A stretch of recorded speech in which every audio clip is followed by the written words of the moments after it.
भगवते वासुदेवाय नमः। जय श्री हरि। आइए आज हम जानते हैं श्रावण माह में आने वाली पुत्रदा एकादशी के महत्व के बारे में। पुत्रदा एकादशी का व्रत करने से भगवान विष्णु और माता महालक्ष्मी की असीम कृपा हम पर उतरती है, तो हमें पुत्रदा एकादशी का व्रत अवश्य करना चाहिए। वैदिक पंचांग के अनुसार श्रावण माह में आने वाले शुक्ल पक्ष की एकादशी तिथि को पुत्रदा एकादशी के रूप में मनाया जाता है। इस दिन व्रत करने से भगवान विष्णु की असीम कृपा प्राप्त होती है। पुत्रदा एकादशी तिथि के दिन भगवान विष्णु और माता महालक्ष्मी की पूजा के साथ साथ भगवान महादेव और माँ गौरा की भी पूजा करनी चाहिए, क्योंकि पुत्रदा एकादशी पवित्र पावन श्रावण माह में आती है। इसलिए इस एकादशी तिथि का महत्व और भी बढ़ जाता है। इस दिन पूरे दिन निराहार रहकर भगवान की पूजा अर्चना करनी चाहिए। पुत्रदा एकादशी का व्रत करने से निसंतान दंपतियों को संतान की प्राप्ति होती है और पुत्र रत्न की भी प्राप्ति होती है। साधक की सभी प्रकार की मनोकामनाएं भगवान विष्णु और माता लक्ष्मी जी पूर्ण करते हैं। पुत्रदा एकादशी के दिन अन्नदान का महत्व बताया गया है।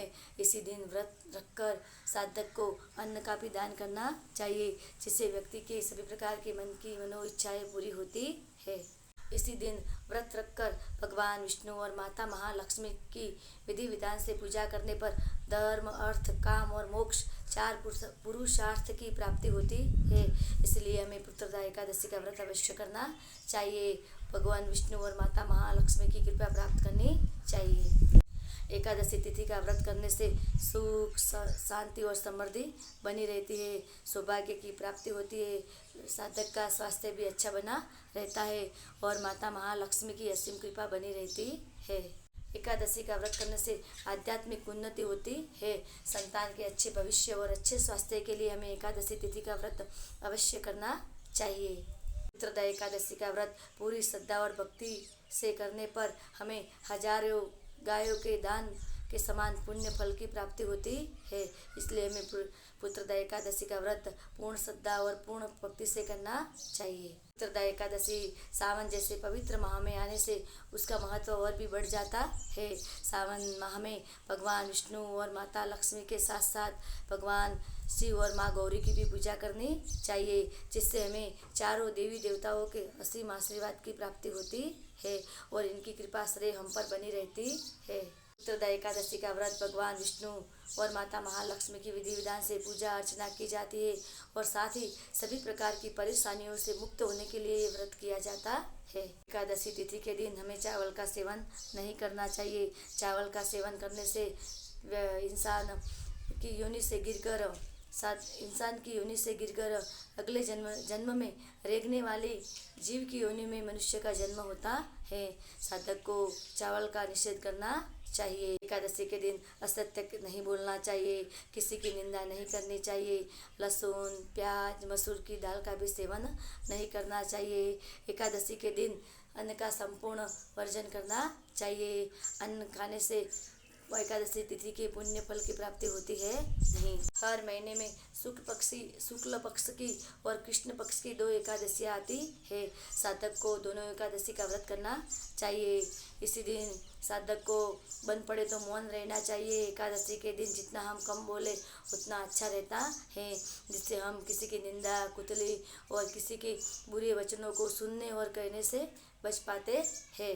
धार्मिक मान्यता है कि एकादशी तिथि का व्रत करने से भगवान विष्णु और माता महालक्ष्मी की असीम कृपा प्राप्त होती है। संतान सुख की प्राप्ति होती है। जिनके पुत्र न हो उनके पुत्र रत्न की भी प्राप्ति होती है।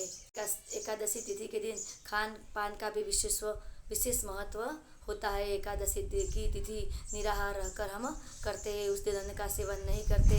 चावल और नमक भी हमें नहीं खाना चाहिए। ऐसा करने पर एकादशी तिथि के दिन हमें पुण्य फल की प्राप्ति होती है। एकादशी तिथि करने के बाद अगले दिन हमें पारण करना चाहिए। पारण करने से पहले या उसके बाद में हमसे जो बन पड़े हमारी श्रद्धा और भक्ति के अनुसार दान पुण्य करना चाहिए, जिससे हमें एकादशी का व्रत करने की पूरे पुण्य फल की प्राप्ति होती है। एकादशी तिथि का व्रत बहुत ही पावन और निर्मल होता है। वो भी श्रावण माह में आने वाली एकादशी तिथि तिथि का महत्व और भी बढ़ जाता है। इसलिए हमें श्रावण माह में आने वाली पुत्रदा एकादशी का व्रत करना चाहिए। इस एकादशी का व्रत करने से निसंतान दंपतियों को संतान की प्राप्ति होती है। जिनके पुत्र नहीं है उनके पुत्र की भी प्राप्ति होती है।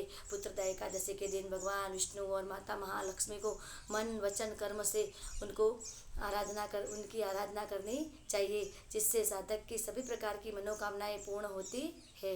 सावन माह में आने वाली पुत्रदा एकादशी के दिन भगवान विष्णु और भगवान महादेव की भी पूजा करनी चाहिए, क्योंकि सावन का पूरा महीना भगवान महादेव को समर्पित होता है और एकादशी को बड़ी तिथि भी कहते हैं। इस दिन भगवान महादेव और माता गौरा की विधि विधान से पूजा करनी चाहिए।